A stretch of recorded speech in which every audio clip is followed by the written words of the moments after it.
So our original source bailed on us, so we decided to take a taxi by ourselves to this little town called Chahe and look for mushrooms with our taxi driver. He says he doesn't know that much about mushrooms, but he knows more than the average person.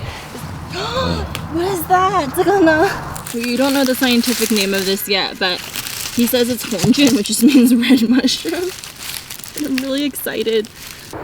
Yay! Now the good thing about this part of Yunnan is that most people know a thing or two about mushrooms, so we're gonna fact check this with the ladies downstairs.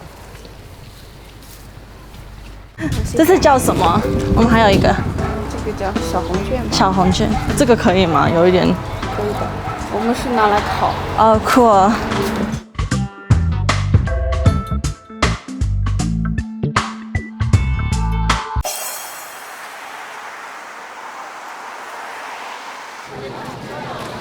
We're at the Nanhua Wild Mushroom Market. It's been open for 10 years and there are over 40 varieties of mushrooms being sold here today. 这是葱菌。葱菌。对，葱这种东西吃那补葱，因为这种东西跟葱合在一起的话会中毒。然后这个是红葱。红葱也是一样的。OK， 这两个不可以跟葱一起混。然后这个小的呢？这是干巴菌，这个香味也是特别突出，就是它带有一部分那个火腿的味道。Fungi season in southwest China runs from July to September, and this part of the world is especially loved by mycologists for the diversity.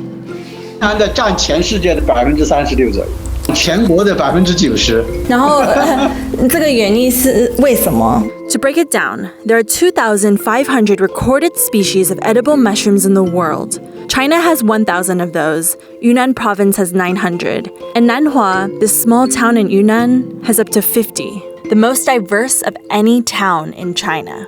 为什么云南会是这样呢？因为在云南这样的一个省份里面，它是个多山的地区，它从热带到亚热带到温带的气候都有，这个是其他地区很少有的。它的气候很丰富，各种各样的植被就是长了不同的树木，所以呢，在不同的树木下面长了不同的蘑菇。Wild mushrooms are linked to the forest via underground webs called mycelium networks. The mushrooms are in symbiotic relationships with the surrounding plants. These mycelium webs help the plants get better access to water and nutrients. In return, the fungus gets to tap into some of the sugars that the plant makes. It's a win-win situation for both the mushroom and the plant. Unfortunately for the mushroom harvesters, this means that their livelihood is completely dependent on the whims of nature. These mushrooms cannot be reproduced on a wide scale. They must be wild harvested. 因为确实做这个野生菌加工确实挺累的，差不多就是我们一个南华县的产量，一天有6吨左右的那个货量。但是在近1-2年左右，然后那个野生菌就是牛肝菌，很明显的就出现了断层一样的那种减产，然后差不多现在每天估计可能整个南华市场可能只有1吨或者是2吨左右。This is Dama, and his family owns one of the largest porcini processing and export companies in Nanhua. Porcini, along with matsutakes and truffles, are one of the most prized exports and are sold exclusively into the international market. 一般牛肝菌是出口到欧洲那边，比如说德国啊、法国啊这2个国家。The porcinis are purchased from harvesters who live and forage in the surrounding mountains. By the time the mushrooms arrive at the factory, it is nearly nightfall, and workers have to process the fungi well into the middle of the night. 是因为那个野生菌，它的脚下面那个根部有很多泥土，所以就得把那个泥土啊、那些杂质啊清理干净，然后做一个分类、分级，只留下最好的一部分。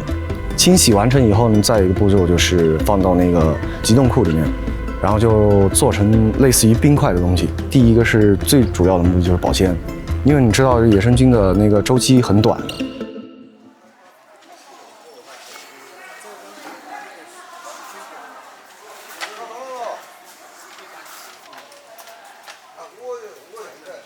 就说我们这边的，那个气候就是很反常。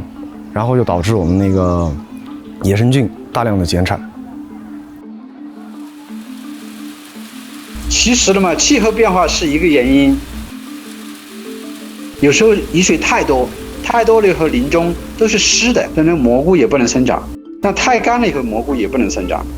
But experts say that while climate change is a factor, it's inconclusive on whether or not it's the dominant reason for declining mushroom sightings.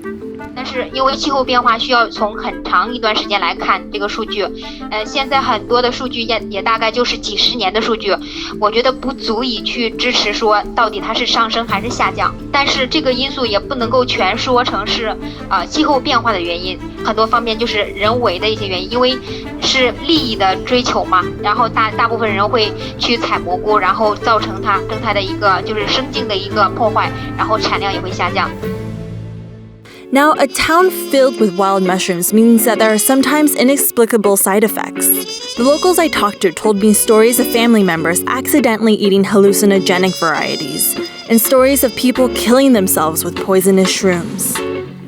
我们这一边有一个叫红露伞，或者黄露伞。红露伞，整朵蘑菇那个伞的上面伞状的，然后上面全是红色或者黄色的，下面是白的，特别鲜艳那个。他们吃，然后什么死，就一天就死了，几个小时就死了。会死人。24小时。但有的人他们说这个他们还敢吃了还不会死。啊对，而且那个东西跟我说，因为是什么情况呢？这个刚才他说的那个红络伞，它是一种菌种。对对。但是跟那个长得特别像的那个东西。那个可以吃。了解。很容易就为什么今天我跟你说有假的有真的。所以很容易就别人吃到了假的，然后就可能就。This isn't new. In fact, there's even a term for this called Yunnan sudden death syndrome, which has claimed more than 400 deaths in the past decades. Warnings about toxic mushrooms are posted all over town, which helps people distinguish the deadly varieties from the edible ones. It is even advised that people limit their wild mushroom consumption to just one species a meal, a tip that we, well, didn't exactly follow. Every single dish here is stir-fried with garlic, and that's to ensure that we're not eating a poisonous mushroom. Dama here says that if the garlic turns purple, that means we might get poisoned.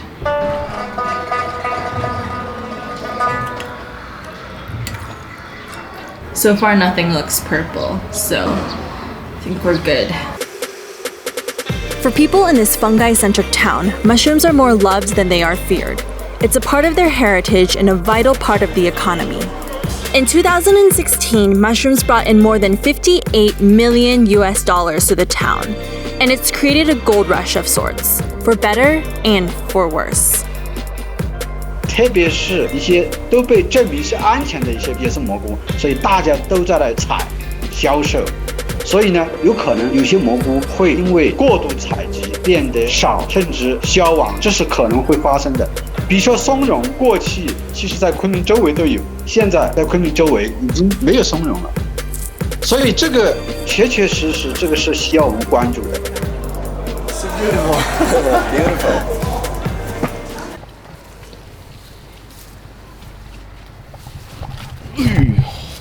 喝醉笑。